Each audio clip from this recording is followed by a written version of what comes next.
សូមជូនរឿងខ្មោចក្រមុំចងអាឃាតមានរឿងពិតខ្លះស្ដាប់ទៅដូចជាល្ខោននិយាយអញ្ចឹងនោះក៏ព្រោះតែល្ខោននិយាយចេះតែបញ្ចេញបញ្ចូលយករឿងពិតមកលាយឡំច្រើនពេកតែរឿងដែលលើកយកមកនិយាយតាក់ទងទៅនឹងវិញ្ញាណចងអាឃាតរបស់ក្រមុំវ័យស្នេហ៍នេះគឺជារឿងពិតនិងមានដំណើររឿងដូចជាល្ខោននិយាយអញ្ចឹងកាលពីសម័យដើមមានភូមិដាច់ស្រយាលមួយត្រូវបានគេជឿជាក់ថាជាភូមិមានមហិទ្ធិឫទ្ធិនោះស្ថិតនៅត្រង់គុម្ពចេកមួយគុម្ពធំដែលជាកន្លែងរបស់វិញ្ញាណក្រមុំវ័យស្នេហ៍នេះឯងកាលពីជំនាន់នោះក្នុងមួយឆ្នាំឫទ្ធិនោះនឹងសម្ដែងឲ្យឃើញម្ដង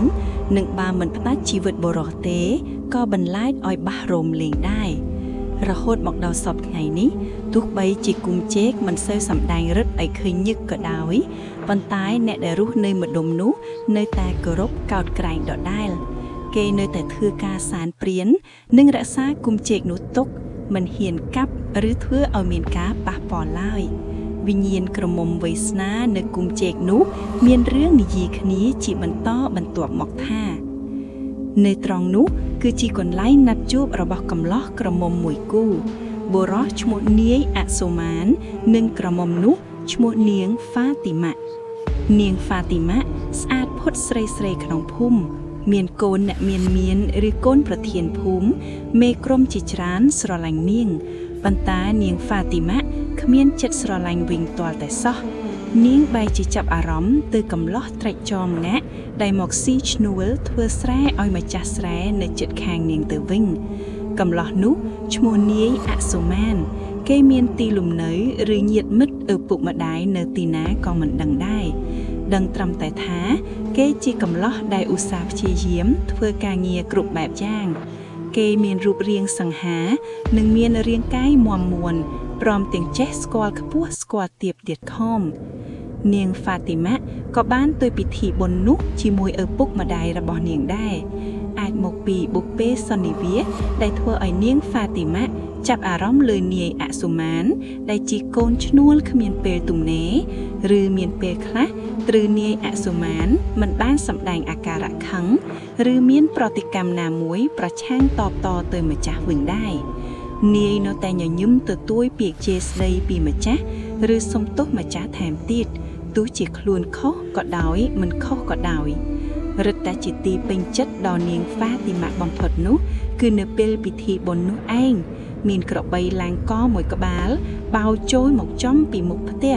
បានបំផិតបំភ័យភ្ញៀវដែលមកចូលរួមក្នុងពិធីបុណ្យនោះឲ្យស្លន់ស្លោគ្រប់គ្នា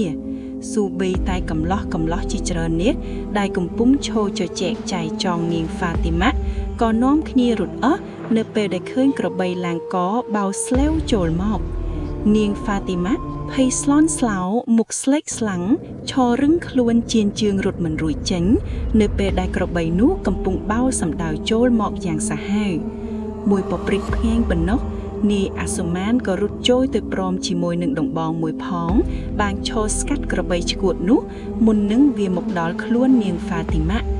នៅសល់តែពី3ជំហានទៀតប៉ុណ្ណោះក្របីនឹងមកដល់នាងហ្វាទីម៉ា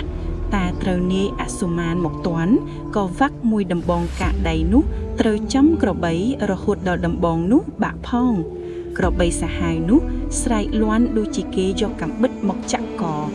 វាដកថយទៅវិញភ្លាមដែរចំណែកនាយអសុមានវិញខ្ទាតដោយសារកម្លាំងរបស់ក្របីវឹកប៉ះដំបង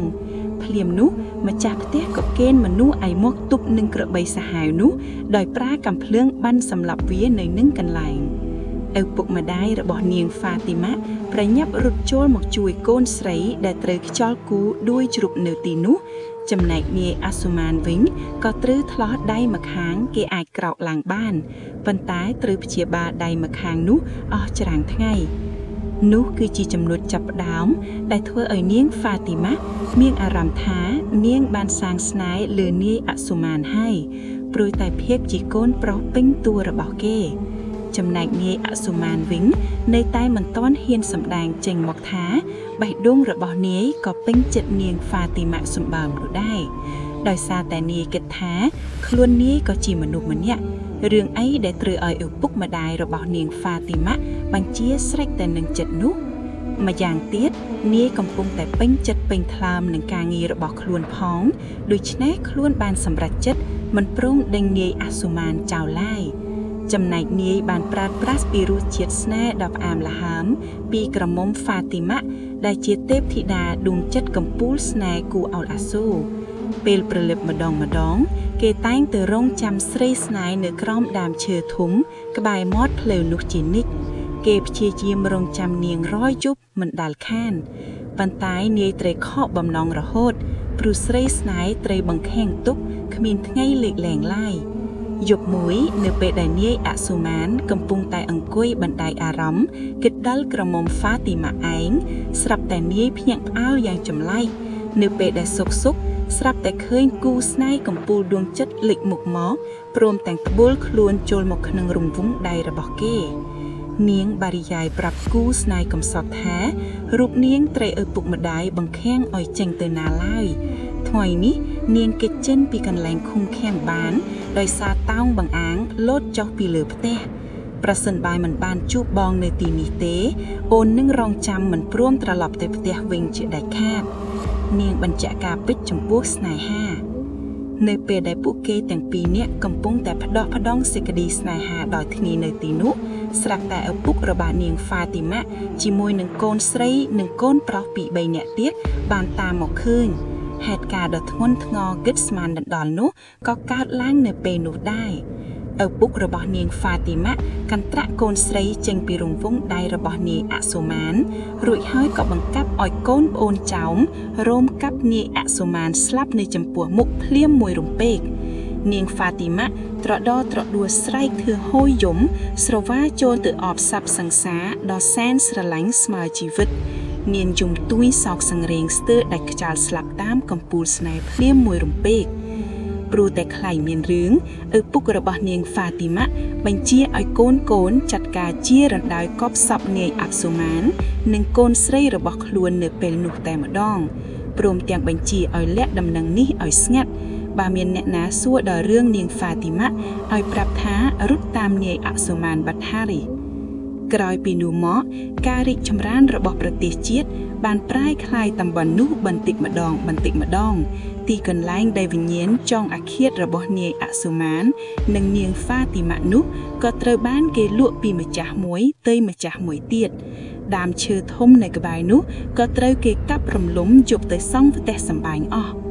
យប់មួយស្ត្រីម្ចាស់ផ្ទះដែលរស់នៅលើភូមិនោះបានយល់សុបិនថា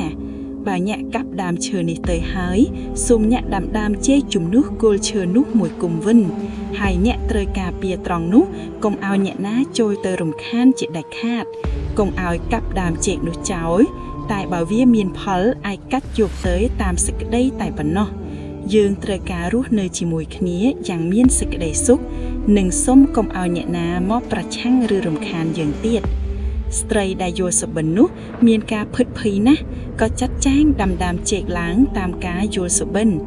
អ្នកដែលរស់នៅភូមិនោះមានការរីកចម្រើនរុងរឿងនិងមានសេចក្តីសុខរហូតគ្រួសារដែលរស់នៅទីនោះសពថ្ងៃគេជឿជាក់ណាស់គេនាំគ្នាខំរក្សាគុំចេកនោះមិនឲ្យអ្នកណាទៅរំខានឡើយថ្ងៃល្អខែល្អគេនឹងបង្ហាញខ្លួនឲ្យឃើញជានិច្ចម្ចាស់ភូមិនៅទីនោះប្រាប់ថាសប្តាហ៍ថ្ងៃនេះប្រសិនបើមានអ្នកណាមិនជឿចង់ទៅសាកល្បងកាប់ដើមចេកនោះចោលពិតជាឫទ្ធិអំណាចនឹងប្រហារឲ្យខ្សែជីវិតភ្លាមកន្លងមកមានអ្នកស្លាប់ដោយសារមិនព្រមជឿជាច្រើនអ្នកមកហើយព្រោះគេទៅរំខានដោយកាប់ដើមចេកនោះចោលសូមអរគុណពុកម៉ែបងប្អូនដែលតាមដានរឿងតាំងពីដើមរហូតដល់ចប់